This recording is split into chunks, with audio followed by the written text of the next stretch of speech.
Olá, pessoal, sejam todos bem-vindos. Eu sou Rodrigo Martins, está entrando no ar mais um podcast da 4Ls. É com grande satisfação que recebemos aqui novamente o professor Odemir, da nossa querida Universidade Federal de Viçosa.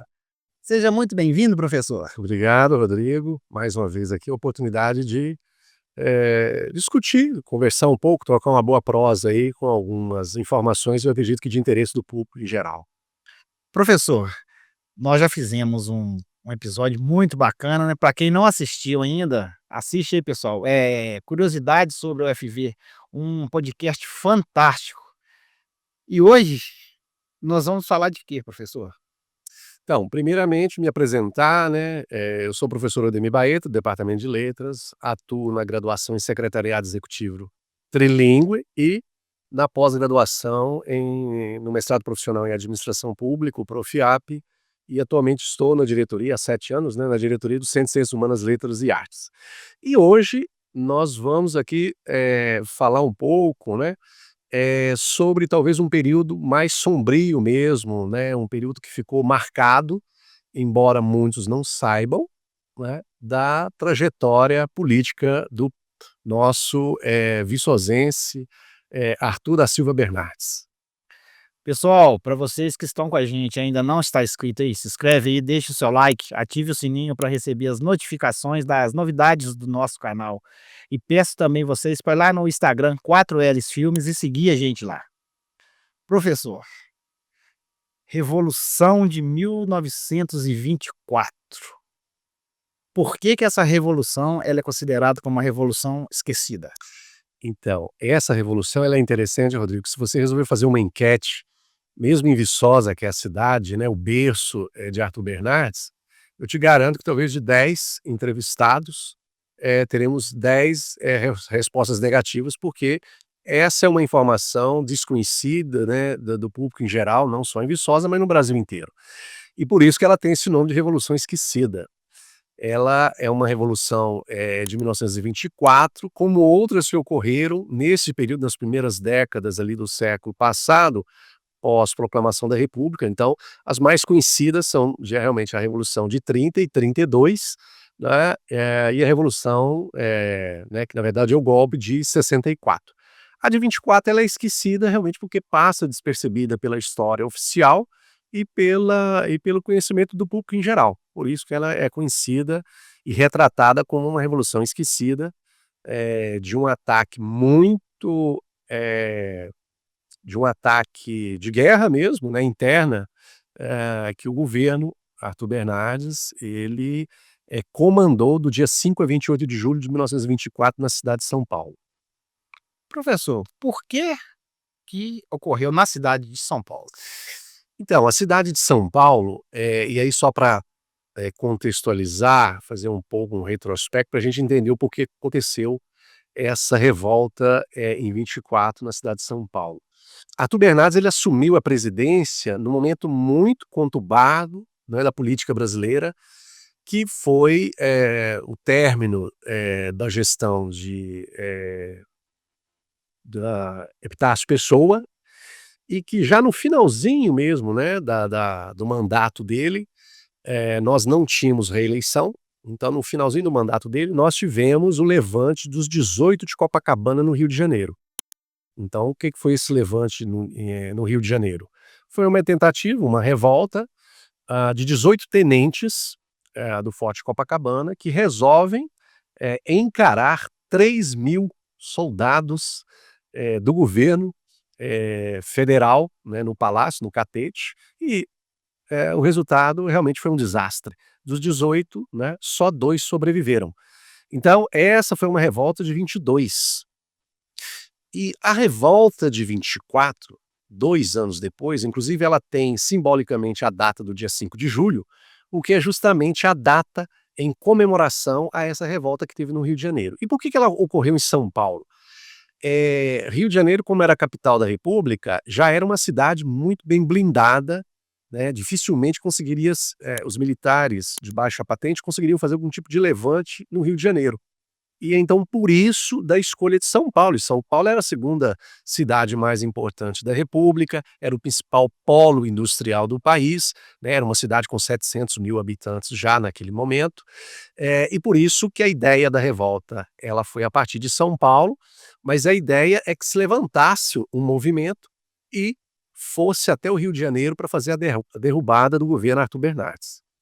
Ô professor, quem que eram os legalistas e os revoltosos nessa. Isso, essa é uma nomenclatura foi muito utilizada à época, legalista para dar a ideia de fato dos legais, quer dizer, que era a força, eh legal, né, da própria república. Então quem seriam os legalistas? Legalistas era o exército, marinha e a aeronáutica, que nós já tínhamos à época.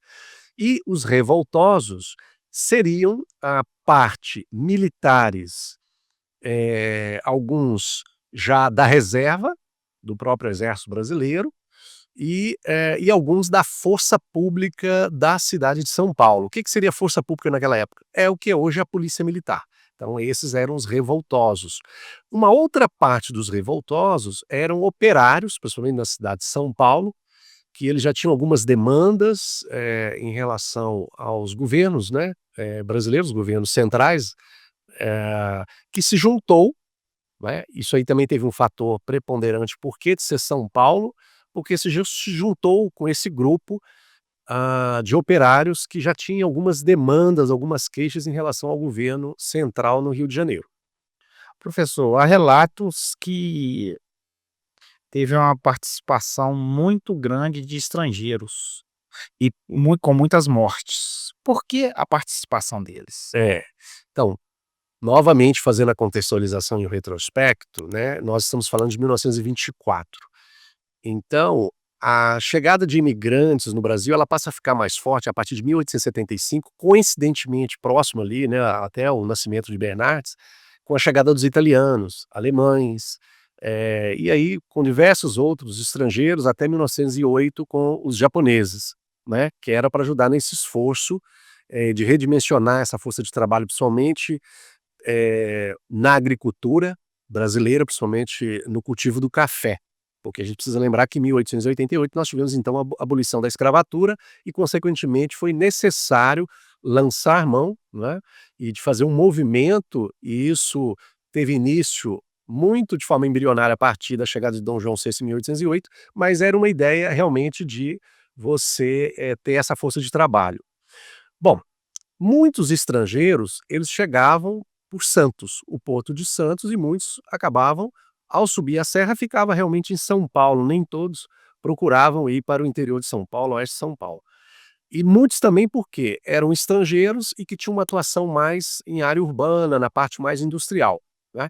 Embora o Brasil ainda fosse um país com vocação agrária, já né, nos anos 20, nós tínhamos ali, um polo industrial considerável em São Paulo, de pequenas indústrias, né, Matarazzo, Nadir Figueiredo, né, que é essa famosa por causa do Copa Americano.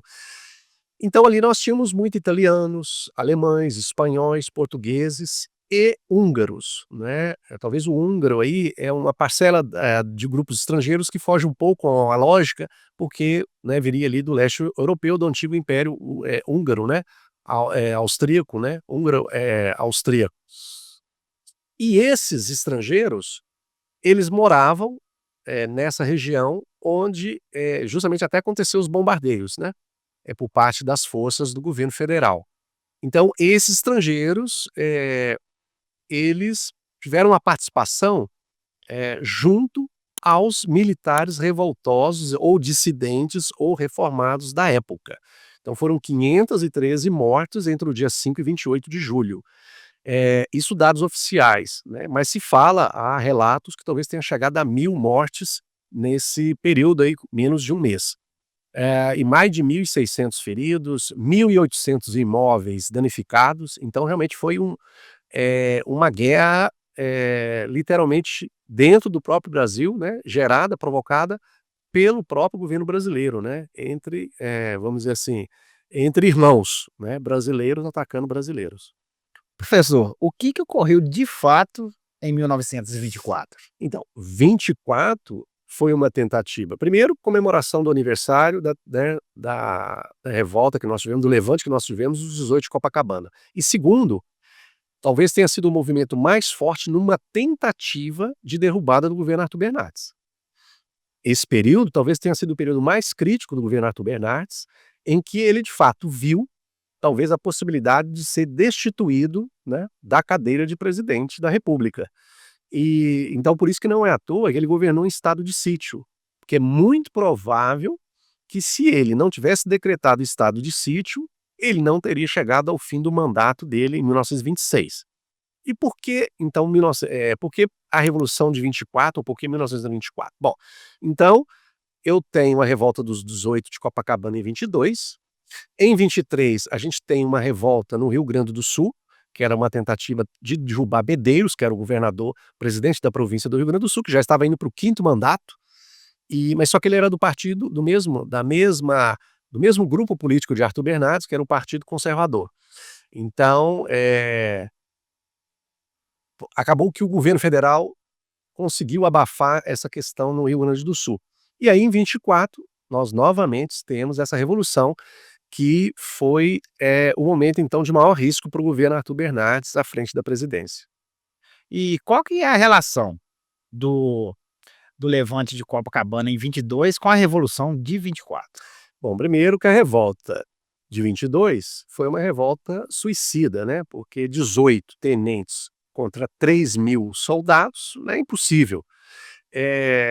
Então, a relação é que os únicos 2 sobreviventes, Eduardo Gomes e Siqueira Campos, são justamente em 24, 2 anos depois, que vão realmente fomentar e puxar a revolta, né, acompanhado de um general já de reserva, que era o Isidoro Lopes, a essa tentativa, né, de revolta a partir de São Paulo. A ideia é que, na verdade, a gente teve uma reação do governo federal, quando tomou conhecimento daquilo que já se estava se articulando da cidade de São Paulo para estabelecer uma coluna para chegar até o Rio de Janeiro, o governo resolveu antecipar, né, e fazer o ataque, né, já na cidade de São Paulo contra esses revoltosos. O grande problema é que, proporcionalmente, inclusive, a Revolução de 24 teve mais baixas do que a Revolução de 32, que chegou a 600 e pouco, porque a Revolução de 32 ela aconteceu fora da cidade de São Paulo, com poucas ações dentro do Campo de Marte, né, que é hoje ali ligado, que é um campo de pouso. O grande problema da Revolução de 24 é que foi uma guerra chamada aberta, um bombardeio à alemã, feito dentro da cidade de São Paulo junto com a população civil, né? Esse foi o grande problema. Então a relação de 22 para 24 é que os únicos sobreviventes, né, Eduardo Gomes e Siqueira Campos, que são tenentes, os que vão fazer parte desse movimento em São Paulo. Essa é a relação. Quais que eram as principais demandas dos revoltosos? Então, as demandas dos revoltosos, que é a mesma do de 22 e que é a mesma da greve geral em 17 e 18 na cidade de São Paulo. Então Bernardes conhecia São Paulo por vários motivos. Porque, primeiro, Bernardes foi professor de português e latim lá em São Paulo, no liceu, e foi estudante. Ele finalizou o curso dele de Direito no Largo São Francisco, em São Paulo. Então ele conhecia a dinâmica da cidade de São Paulo. E nós tivemos 2 grandes greves gerais no Brasil, em 17 e 18, né? E essa greve, em parte, qual era a principal demanda dos grevistas? Existia já existia uma resistência muito grande com o próprio sistema eleitoral do Brasil à época, porque o voto ele não era secreto.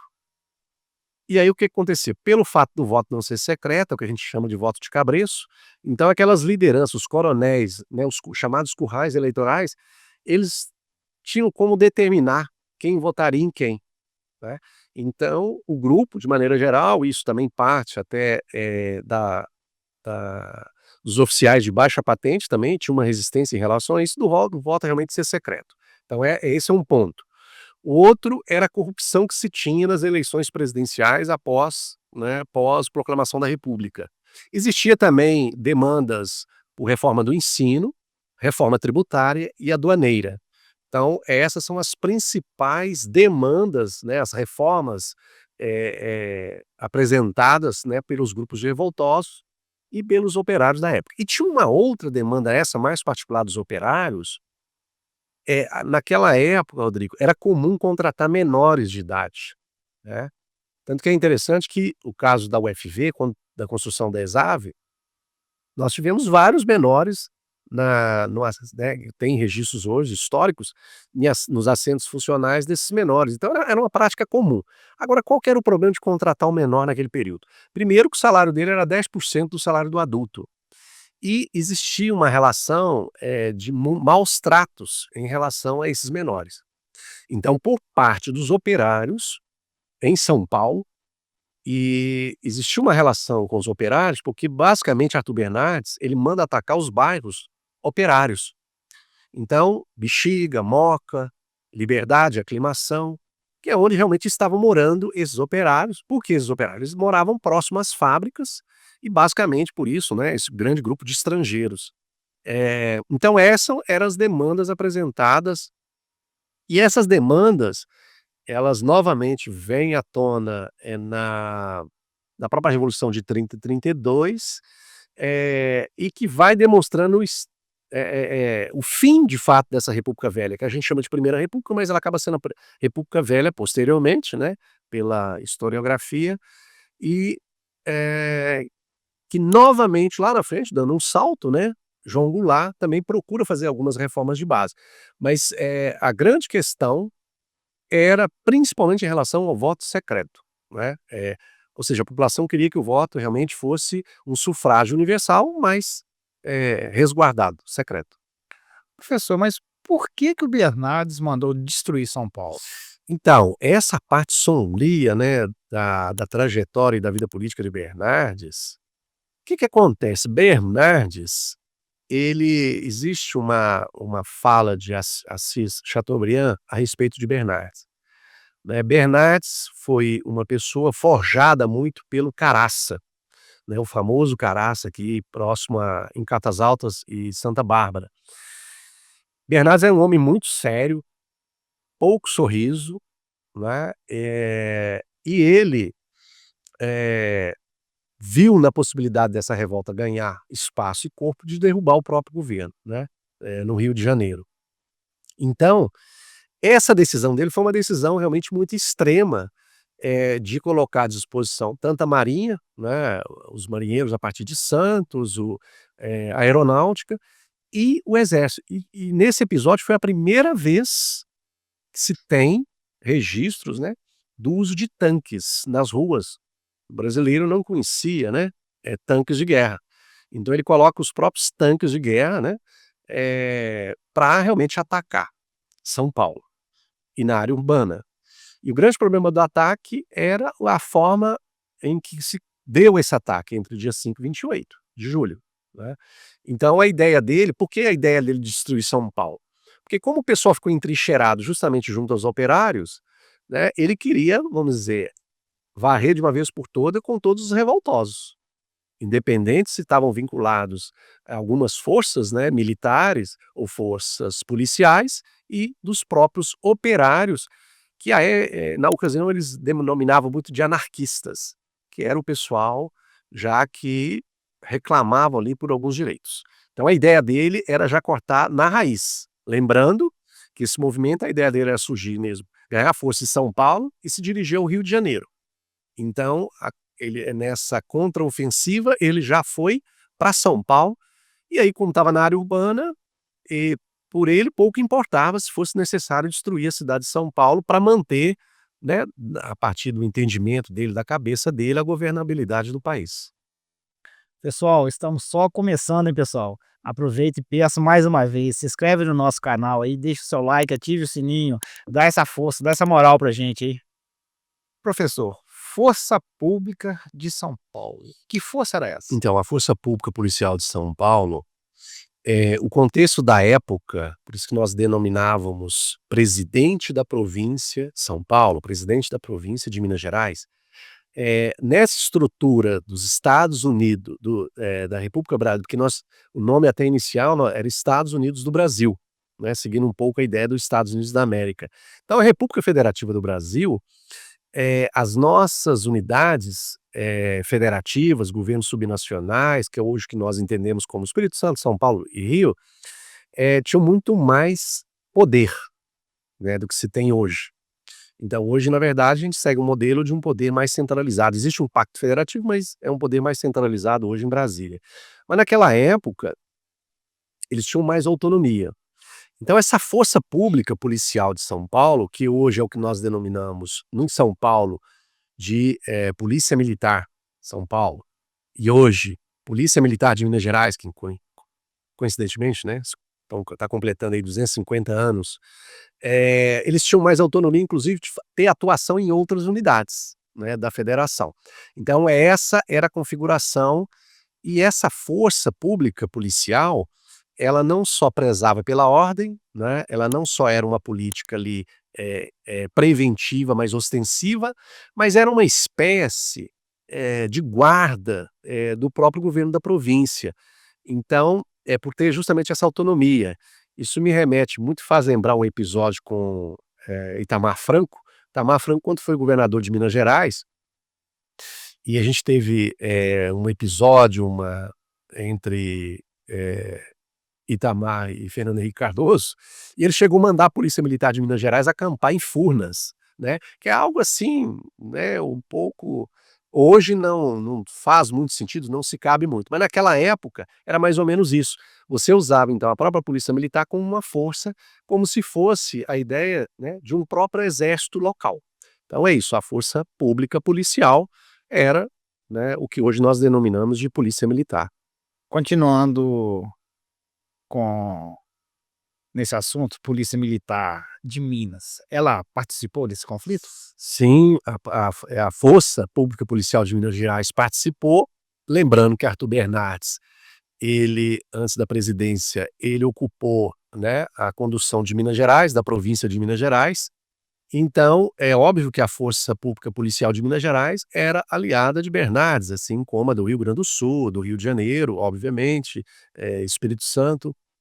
Então, há registros, né, históricos da participação, né, vamos hoje denominar, da Polícia Militar de São Paulo, de Minas Gerais, nessa revolta, nesse conflito do dia 5 a 28 de julho em São Paulo, inclusive fazendo, né, prendendo revoltosos, civis, há registros inclusive de mortes, né, conduzidos pela polícia, militar, atual Polícia Militar de Minas Gerais. E Viçosa? Viçosa teve algum envolvimento nesse conflito? Então, Viçosa, especificamente não, né, a não ser que talvez tenha algum membro que participasse dessa força. Mas Viçosa sempre guardou, né, além de um respeito muito grande, uma relação muito próxima com Bernardes. Então, até por causa desse vínculo todo, Viçosa era o reduto e é um local que dava apoio a Bernardes nessas ações, né. Porque Bernardes, quando chega à presidência, ele já chega com certa resistência. Ele pega um governo de transição, com Epitácio Pessoa, que já demonstrava uma fragilidade dado ao levante dos 18 de Copacabana, né. Então, Viçosa, assim, ele sempre teve em Viçosa um local de refúgio, né. Você citou alguns bairros que foram atacados. Por que o ataque nesses determinados Então, bairros? a região de ataque, né, durante todos esses dias, eh, ela teve uma decisão estratégica, até pelo entrecheiramento, né. As forças revoltosas, que eram as militares, tanto da força como do exército, daqueles dissidentes, eles procuraram buscar apoio justamente juntos aos operários. Então, por isso dessa demarcação espacial, né, assim, geográfica dentro da cidade de São Paulo, basicamente ali onde estavam esses operários, né, alguns bairros até com predominância desses estrangeiros, que é o caso de Bexiga, Moca, com os italianos. Então o ataque, ele permeou mais ou menos essa parte da cidade, por parte dos legalistas. porque os revoltosos, né, usaram esses espaços como trincheiras. Agora, os revoltosos chegaram a atacar o governo, né, o palácio do governo da província de São Paulo, fazendo com que o presidente da província, o governador, tivesse que fugir de lá, né. Ô professor, para quem está chegando agora aí, fala de novo, quem que eram os legalistas e quem que eram os revoltosos? Então, legalistas era a força pró-governo, né, Sim. federais. Então, eram forças aliadas, né, a Arthur Bernardes. E os revoltosos eram uma parte dissidente e militares de reserva e operários, principalmente operários da cidade de São Paulo, né. Mas assim, a maior vítima desse processo todo é o civil, né. Existe um ditado indiano que fala, quando se tem uma briga de 2 elefantes, quem sofre é a grama. Então, você imagina transformar a cidade de São Paulo com 700.000 habitantes num campo de guerra em que você tem dos 2 lados essa força pública policial de São Paulo, mais os dissidentes, né, do exército principalmente, e da aeronáutica, até porque Eduardo Campos era aviador, que era esse sobrevivente, né, tenente de Copacabana, e os operários, tá. Então dos 503 mortos oficiais registrados, como eu disse, o número pode passar de 1.000, só 126 eram militares, desse número de óbitos que tivemos durante esse pequeno período, de 5 a 28 de julho. Não chegou a 30%. É, não chega, não chega. Achei. Não chega a 1/3 da por quê? Porque a população civil é a que mais, por isso que fica essa relação, esse legado,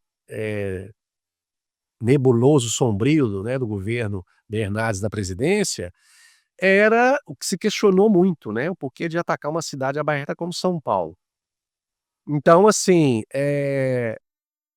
o pessoal ficou basicamente no porão, né, o risco era muito grande, né, de arriscar pelas vias e tal. Inclusive, muitos sepultamentos ocorreram nos quintais das casas, jardins, por isso que esse número, ele não é tão, reflexo de uma verdade, né, por alguns historiadores, porque estima-se mais de 1.000 mortos nesse período, e não só os 503 registrados oficialmente.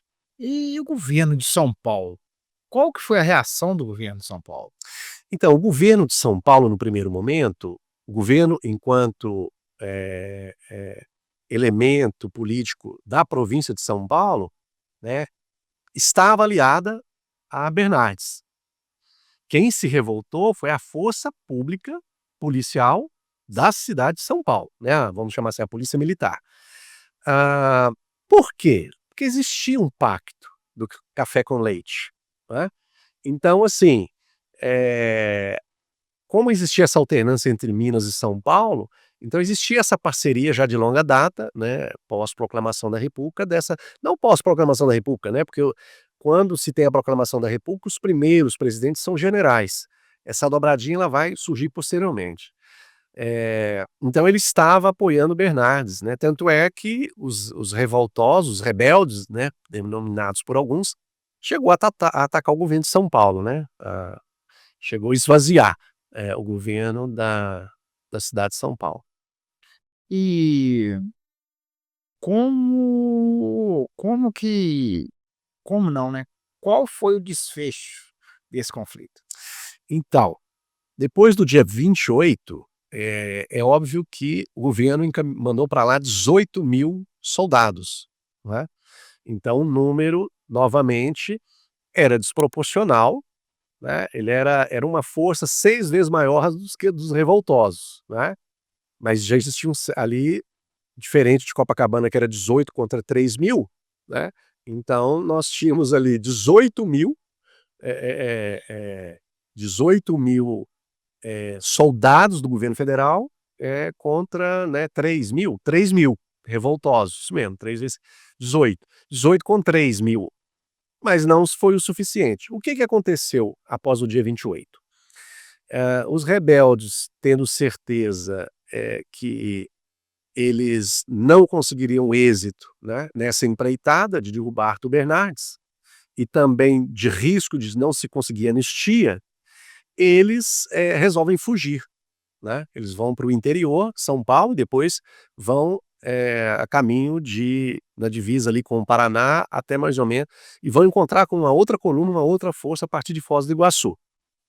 Nesse período, a população de São Paulo com 700 mil habitantes, por volta de 250 mil pessoas fugiram de São Paulo para Campinas, Jundiaí, Sorocaba, porque, inclusive, até por uma orientação do próprio governo Bernardes, porque os aviões sobrevoavam, lançavam panfletos pedindo para que a cidade fosse evacuada, que as pessoas deixassem a cidade, né. Por quê? Porque os revoltosos, de fato, estavam ali usando a área urbana, né, as trincheiras em áreas urbanas, para ter ali, e é interessante que isso ocorreu há 100 anos, a gente vê, por exemplo, no caso de Israel, né, Líbano e ali às vezes acontece muito isso, quer dizer, geralmente rebeldes, que é o caso do Hezbollah, o caso de outros grupos, o que que eles fazem? Eles vão para a área urbana, e na área urbana você, tem ali um escudo, né, que eles chamam de escudo humano, que é mais ou menos o que aconteceu em 24.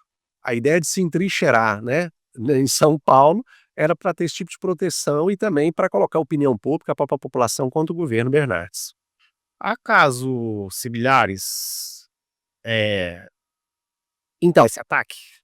ataque como esse, nessa proporção, nós não temos registro contra a própria população nacional, né. Ou seja, o presidente de um país mandar atacar uma cidade, nessas condições, né, nesse formato como o Bernardes fez, nós não temos registros. Nós temos revoltas, um pouco próxima disso no Chile, tivemos outras revoltas Brasil afora, militares, mas não nessa proporção. Ô professor, falando dos revoltosos, eh, quais que eram os principais líderes deles? Tá, o principal, nós tínhamos Isidoro Lopes, que era o general de reserva, esse do exército, era um gaúcho de Dom Pedrito. Nós tínhamos os 2 tenentes, né, tanto Eduardo Gomes como Siqueira Campos, né, o Eduardo Campos, esse aviador. E que é interessante que esses 2 personagens depois eles retomam no cenário nacional, né, principalmente, no momento de se lançar candidato à presidência. Eles vão fazer isso depois posteriormente. Nós tínhamos Juarez e Joaquim Távora, muito conhecido, inclusive depois até no próprio cenário político nacional. Inclusive Joaquim, ele falece, né, ele é morto nesse combate, nessa revolta, em São Paulo, e fica, o Juarez, né. Então esses personagens, posteriormente, eles vão ter uma sobrevida no cenário político nacional. Eles vão ter uma projeção posteriormente no cenário político nacional, inclusive como candidato, à presidência, né, não tendo êxito, mas eles chegaram aí a galgar e pleitear, né, para ser o principal mandatário do país. Agora, óbvio que então quando há essa fuga, né, essa debandada dos revoltosos, que vão para o interior, eles vão e encontram aí a outras ações posteriormente bem conhecidas, essas já bem conhecida pela história, nacional. Falando em personagens, Carlos Prestes, ele tinha uma relação com Bernardes. Que relação era essa? Não, então, eh, E quem foi Carlos então, Prestes? Carlos Prestes era um militar de Sim. carreira do Rio Grande, né, ele sai do Rio Grande do Sul, e ele tinha essas mesmas demandas, essas queixas, né, tanto desses oficiais de baixa batente, como também, dos próprios operários, da força, né, operária trabalhadora do Brasil à época, e ele, forma uma coluna. Então, esses revoltosos de 24, quando eles fogem de São Paulo, eles vão encontrar, que a ideia inclusive inicialmente era chamada de coluna Sampaio Prestes, eles vão encontrar com a coluna, com esses militares do Rio Grande do Sul, mais ou menos ali próximo à Foz do Iguaçu, e vão criar aí a maior coluna, né, que se tem notícia dentro de um próprio país, né, que é a chamada coluna, depois coluna Prestes, que eles vão correr o interior do Brasil, né, basicamente seguindo pelo sertão, mas tinham também a relação dele não era uma relação amistosa, porque a intenção dele também era contestar a ordem nacional, né. Porque o que ocorreu? Embora a gente tenha a proclamação da República em 1889, nós apenas tivemos a troca desses atores. Então nós deixamos de ter um Brasil império, mas aí você tem uma força, militar ocupando os desígnios, né, o futuro da nação. Ou seja, aquela oligarquia rural, né, política, que já estava presente como base do governo, do Dom Pedro II, ela se mantém, ela tem uma sobrevida, ela vai se perpetuando durante a República, Primeira República. Então após essa fase em que os generais ocupam ali a presidência, você tem como base, como principal força política, a oligarquia agrária brasileira. Tanto que tem um episódio das cartas falsas, né, da fake news, que a gente pode falar daqui a pouco, que é justamente, foi a primeira fake news, né, da história do Brasil em que se foi creditada a Bernardes as cartas, fazendo críticas severas a Hermes da Fonseca, que foi um desses presidentes, do período, dos generais, presidentes do Brasil, né, que ele chamava ele de sargentão de sem compostura, fizeram várias críticas em relação ao clube militar, e isso gerou um certo desgaste para a imagem de Bernardes. Foi muito difícil ele conseguir contornar essa situação, né, embora se provou posteriormente que de fato as cartas eram falsas, não eram de autoria de Arthur Bernardes. Mas então a coluna pré e é interessante que nesse período, qual que era o personagem muito pitoresco que começava a ganhar projeção no Brasil? Lampião. Curiosamente, Lampião, era aliado de Bernardes, porque Lampião trouxe para si uma responsabilidade e Bernardes queria contar com ele para combater Carlos Prestes, a coluna. Só que a coluna nunca chegou na região do Nordeste, porque ela foi seguindo por São Paulo, Goiás, né, e o estado de Tocantins. E aí ali ela foi realmente, pulverizando. Mas, e aí você fala: "Mas que curioso isso, né, Lampião, quer dizer, né, do cangaço". Mas por quê? Porque Lampião, inclusive a figura de Lampião e o cangaço, ele surge para quê? Para combater o que eles chamavam à época de macacos, que eram os volantes, que era a polícia. Por quê? Ele guarda aquela mágoa e a vingança que os pais foram, né, assassinados pelos policiais. Então, eh, como as forças policiais dos estados, né, se organizavam, como foi o caso de São Paulo, depois os militares, tanto, né, os tenentes de Copacabana como do Rio Grande do Sul, para derrubar Bernardes. Então, curiosamente, Lampião, ele estrategicamente ali, né, nessas articulações, ele foi colocado como aliado de Bernardes justamente para tentar, né, contrapor, inclusive Lampião, né, e todo o seu bando ficou ali no Nordeste esperando, porventura, né, alguns desses revoltosos, né, da coluna Prestes passarem por lá, mas nunca chegaram, né, a passar pelo Nordeste. Professor, que aula, hein? Que aula. Essa rebelião, ela terminou em 28 de julho. Isso, 28 de julho. E o que aconteceu com os revoltosos? Então, eles acabaram se juntando, parte deles, né, uma boa parte, se juntou à coluna Sim. Prestes, né. Porque qual era a ideia da coluna Prestes? O que que eles perceberam desde o do levante, né, de Copacabana? Se eles não tivessem um apoio popular e não tivesse, né, um grupo maior, eles não conseguiriam de fato nunca, derrubar o governo federal. Então por isso que ele faz essa coluna com o intuito de ter, né, mais, integrantes nessa coluna para poder posteriormente, depois desse giro pelo Brasil, ir em direção à capital federal, Rio de Janeiro, para depor o presidente, mas isso nunca, se efetivou.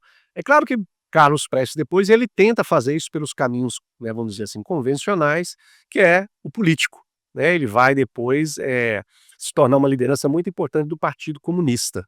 E aí, a trajetória de Carlos Prestes, ele se torna uma liderança, senador, né, depois posteriormente vai ter um episódio com ele, em relação a Getúlio Vargas, da Olga Benário, né, que era uma alemã comunista que ele acaba entregando para o governo de Hitler, né. Ela foi morta, num campo de concentração, na Alemanha.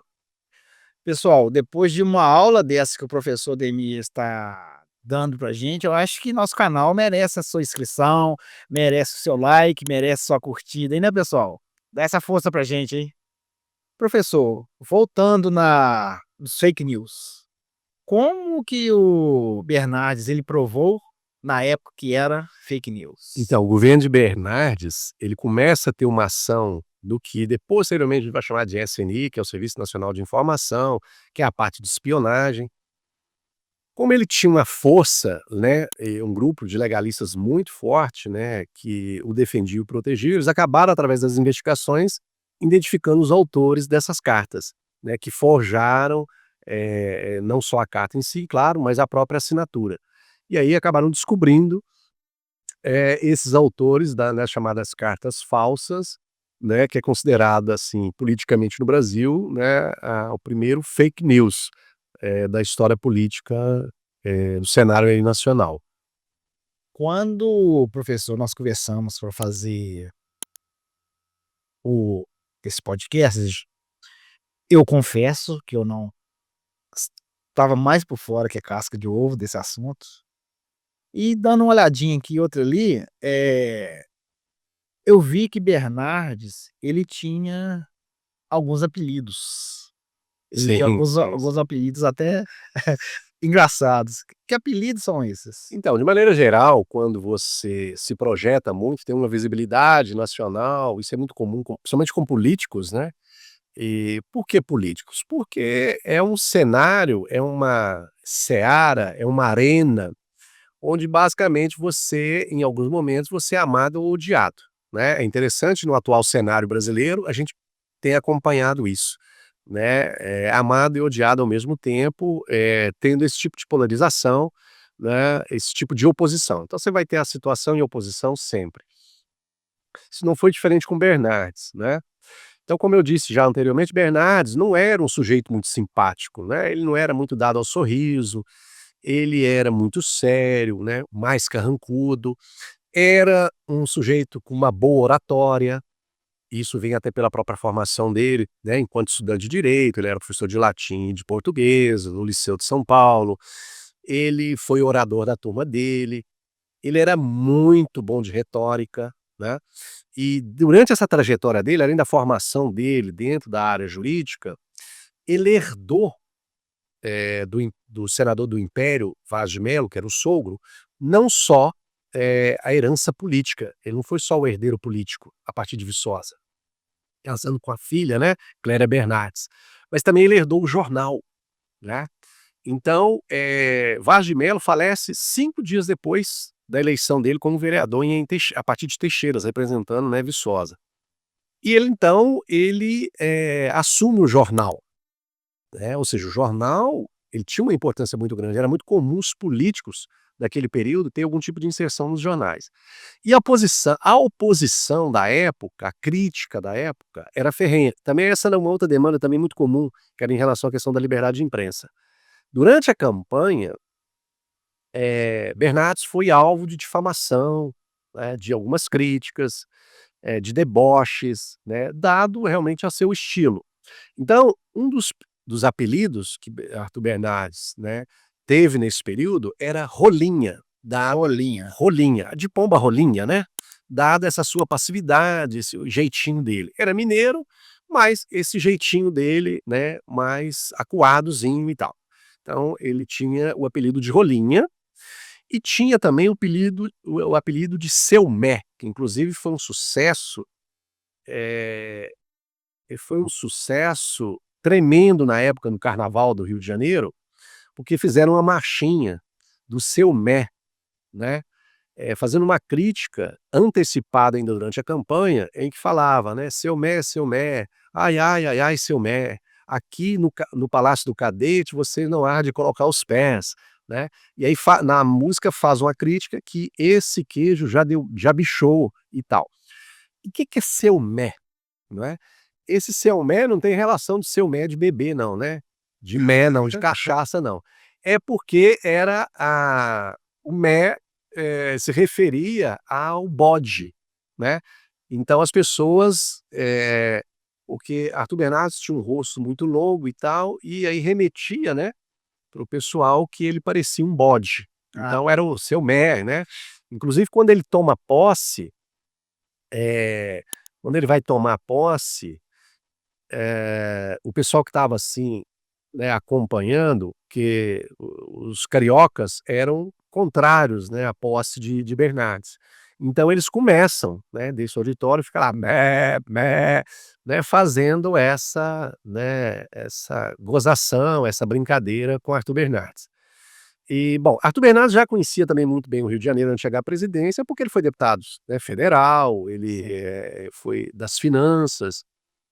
Então, ele, quando tinha oportunidade, sempre se referia ao povo, comentava que o povo do Rio de Janeiro, né, que o carioca era muito carnavalesco.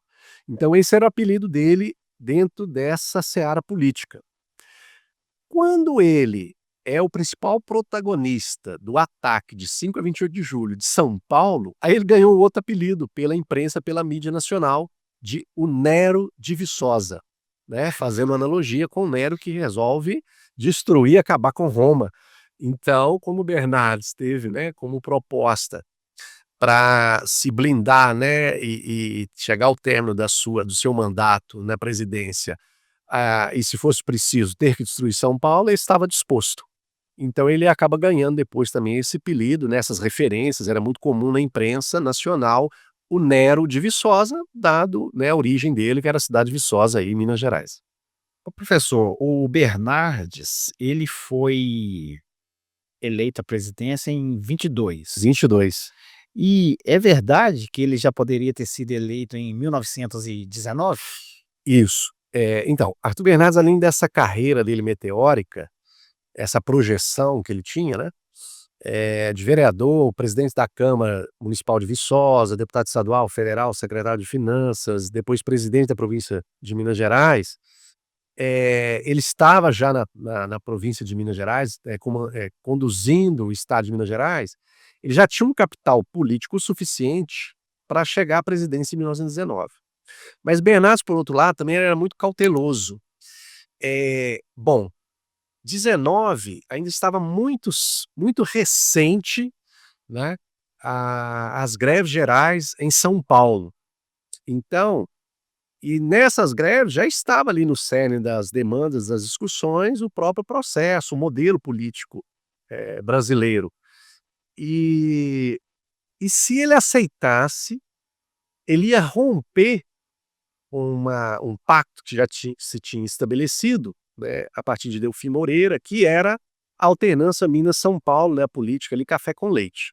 E nesse sentido, Arthur Bernardes era um homem de princípios, né, então ele sabia que aquilo ali poderia sim, de fato, chegar à presidência, mas ele não se precipitou, porque ele entendia que ainda não era a hora, o momento dele, já que isso ocorreria em 22, porque nós não tínhamos reeleição.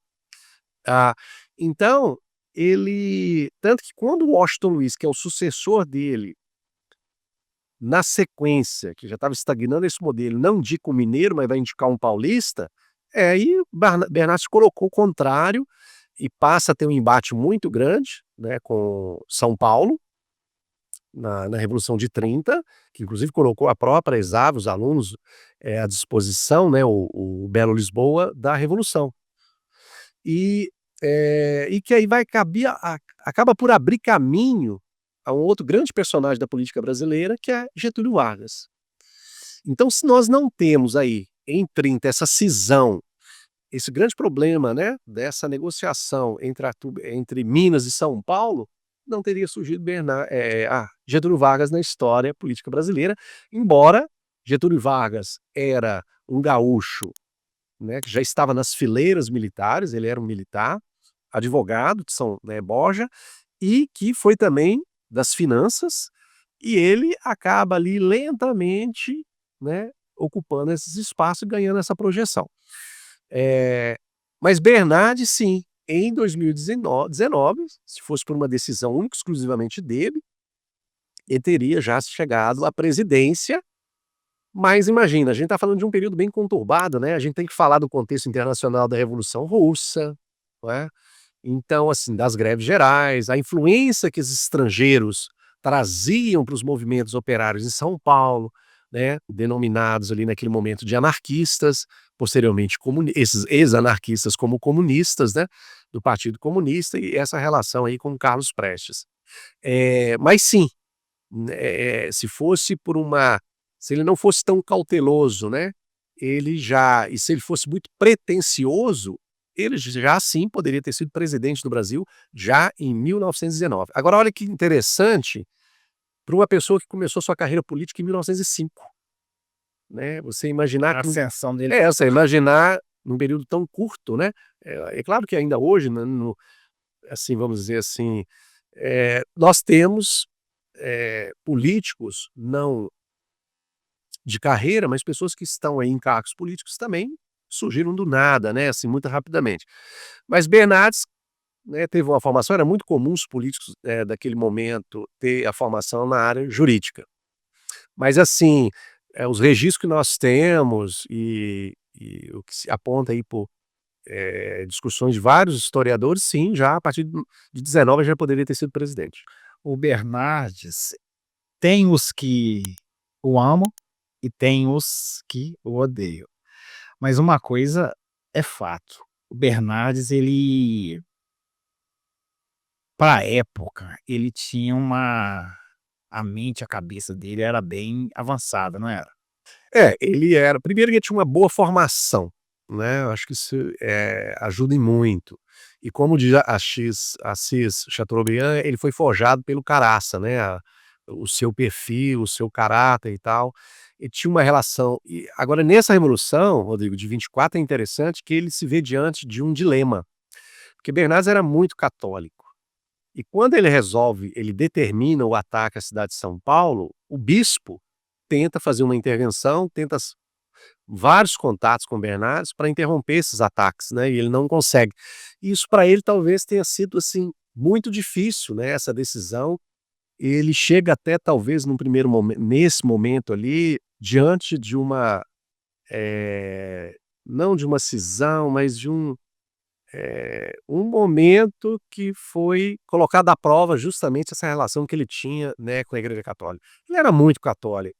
Se você vai hoje à casa Arthur Bernardes, no quarto, você tem lá um mobiliário específico, né, que ele ajoelhava, ele tem lá a carta do papa da época, ele era muito, muito mesmo religioso, né, e ouvido um pedido do bispo de São Paulo, né, para interromper aquele ataque, ele ficou talvez num dos maiores dilemas da vida dele, que foi entre seguir essa questão mais, né, do coração, da fé que ele tinha, dessa relação com a igreja, isso inclusive é demonstrado até na própria criação da ESAV, né, há esses registros, a relação dele com o bispo de Mariana, por se manter no poder. Então, por um outro lado, existia uma certa teimosia. E ele, por exemplo, durante a campanha, ele promete não ter represálias em relação aos autores das marchinhas de carnaval do seu Mé. E a primeira coisa que ele fez quando foi assumir a presidência foi mandar prendê-los. Professor, bombardeio à alemã. O que que é um bombardeio à alemã? Então, esse tipo de bombardeio, e aí isso é parte desse momento mais sombrio, né, das deliberações de Bernardes, foi a forma como ele mandou atacar São Paulo. O que que é um bombardeio à alemã ou um bombardeio terrificante?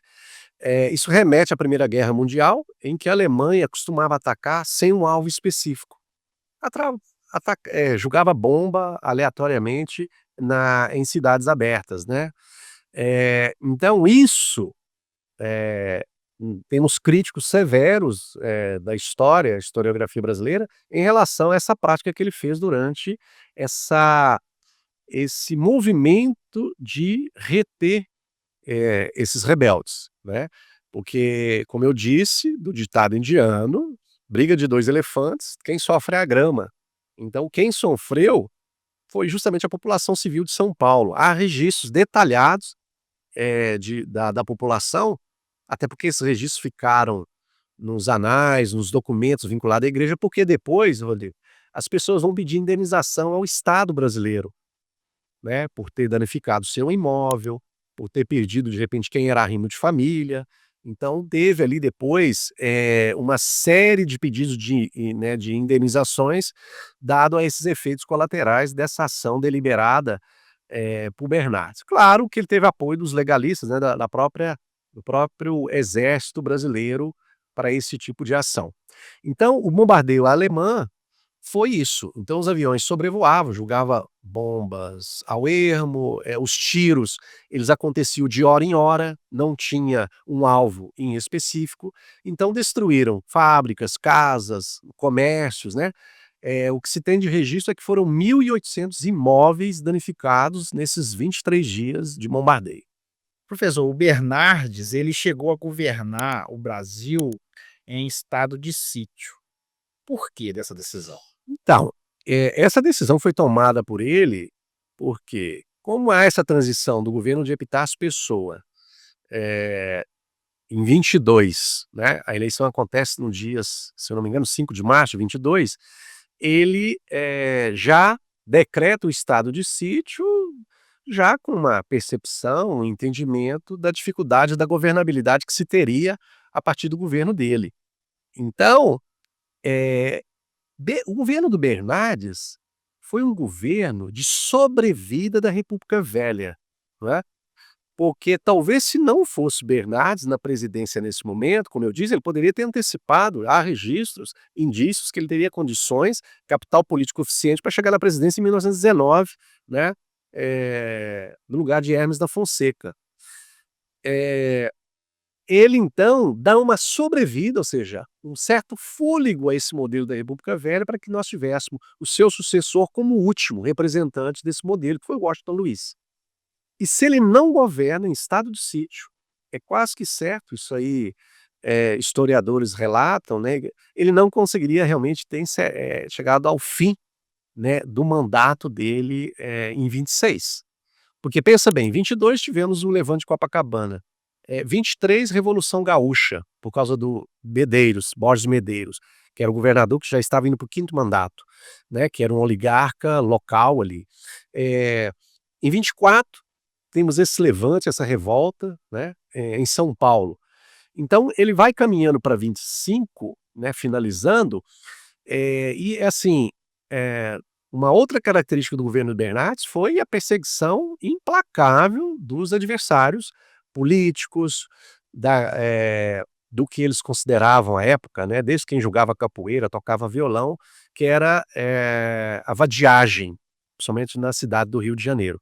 Então ele teve uma perseguição, ele realmente governou com mão de ferro, esses 4 anos. E como que foi, uma curiosidade, como que foi a disputa de Bernardes para entrar na presidência da República? Então, Bernardes, ele, embora já, como eu disse, já tinha esse capital político ali já a partir de 19, o que foi determinante de fato, né, a oportunidade para que ele fizesse parte da história hoje, né, e entrasse como principal mandatário do país, foi esse pacto já feito anteriormente da dobradinha São Paulo-Minas Gerais. Então, teve-se a eleição, mas isso era uma crítica inclusive do clube militar, né, é que essa eleição, ela era sempre eleições muito suspeitas de fraudes, né, porque como eu disse, o voto não era secreto.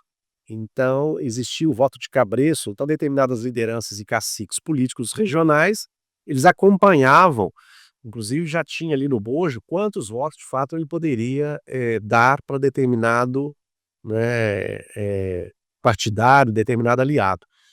Então, o processo, embora o modelo já demonstrasse que seria Bernardes mesmo, foi muito tenso.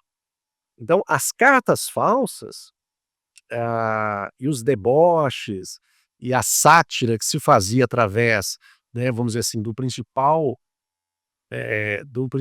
meio que se tinha à época, principalmente no Rio de Janeiro, que era o carnaval, era já com o intuito ali de algumas ações para tentar, miná-lo já na base para que ele não chegasse à presidência.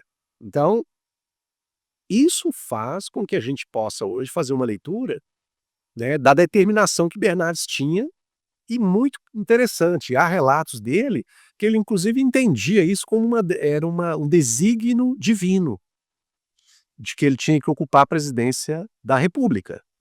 Olha que interessante, né, esse discurso, porque às vezes superpassa, né, por alguns políticos, de achar que de fato é o iluminado, né, o salvador da pátria. Então, assim, foi muito tenso o pré, o governo Bernardes, né, pré-Bernardes, durante o governo e pós-Bernardes, porque depois ele vai enfrentar um problema muito sério, nesse se compatibilizando, né, do modelo junto com o Washington Luiz, e aí a gente vai ter a Revolução de 30 e depois de 32, que são as revoluções mais conhecidas até hoje. E professor, é verdade que o Bernardes ele uma construiu uma prisão na fronteira do Amapá com a Guiana?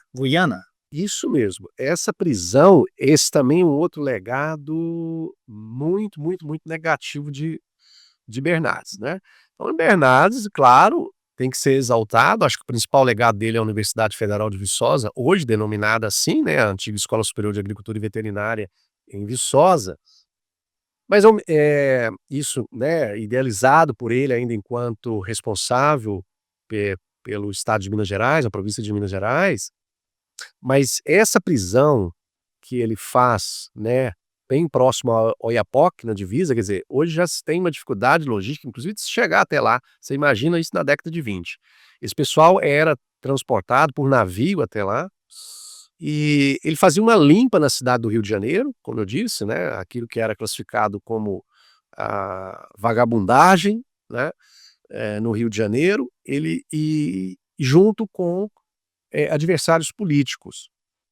Alguns ficavam presos em navios por um tempo e posteriormente iam para lá. Aí você imagina um cidadão que é do Rio de Janeiro ter que ir para um clima, para uma situação como essa, né, nós tivemos há relatos de várias mortes nessa prisão, né.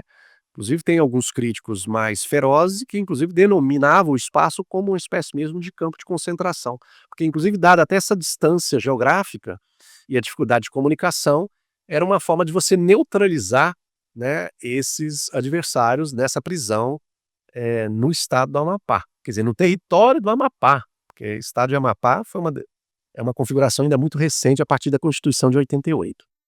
Professor, eh, Lafayette Rodrigues Pereira.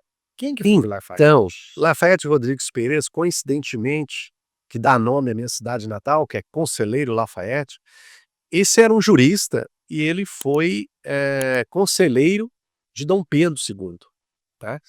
E ele ocupa depois a cadeira de Machado de Assis na Academia Brasileira, de Letras.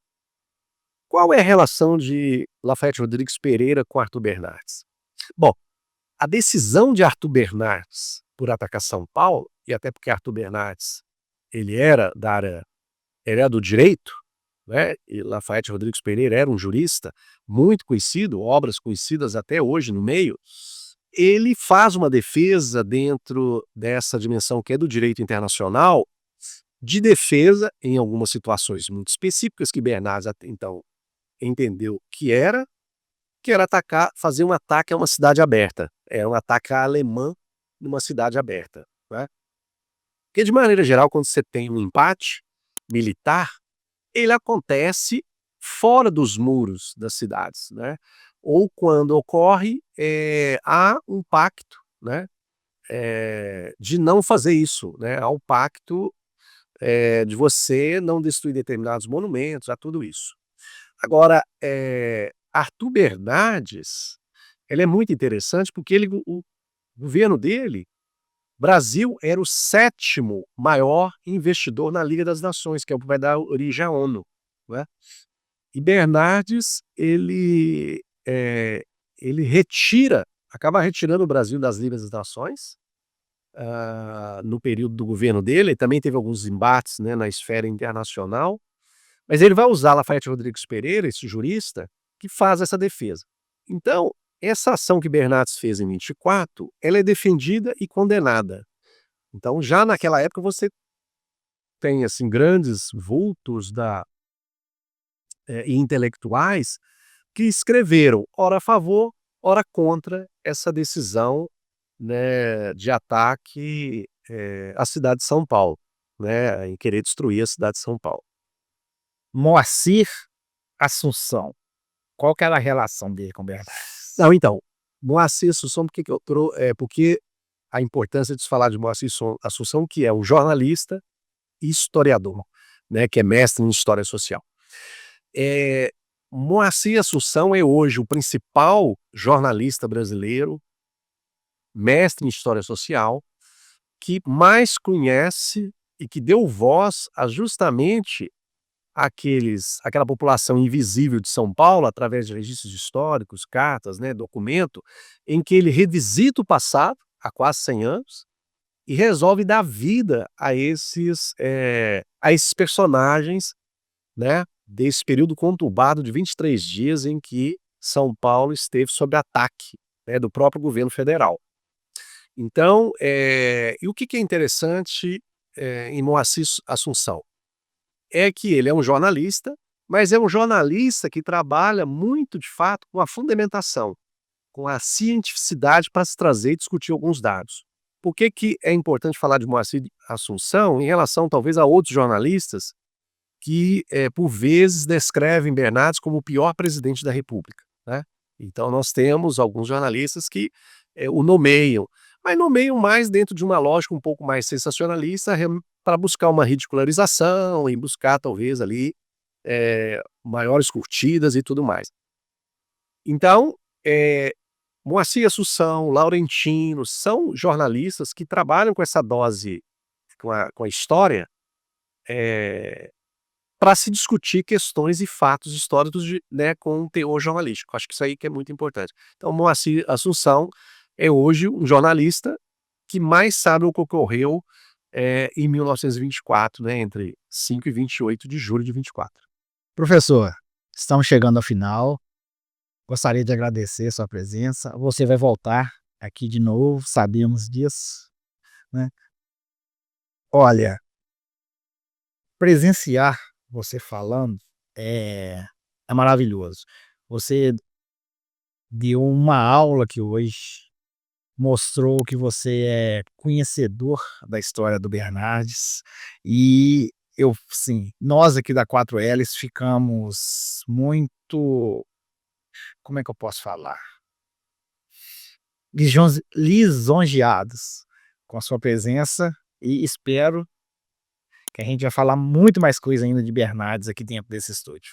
Não, eu que agradeço a oportunidade, acho que é uma oportunidade, parabenizar também, né, o podcast e, a proposta, né, de realmente trazer à tona e dar e publicizar e dar conhecimento aí para todos aqueles ouvintes, né, e que acompanham o canal, para esse tema que eu acho que é de grande importância, não é só para Viçosa, né, para a população local viçosense, mas, para todo o Brasil de maneira geral. A gente está falando, né, de que foi um mandatário, o principal mandatário do país no período de 22 a 26 e que teve ali sim, a sua importância, mas que teve ali desafios e que teve ali decisões, né, muito questionadas aí, pela história.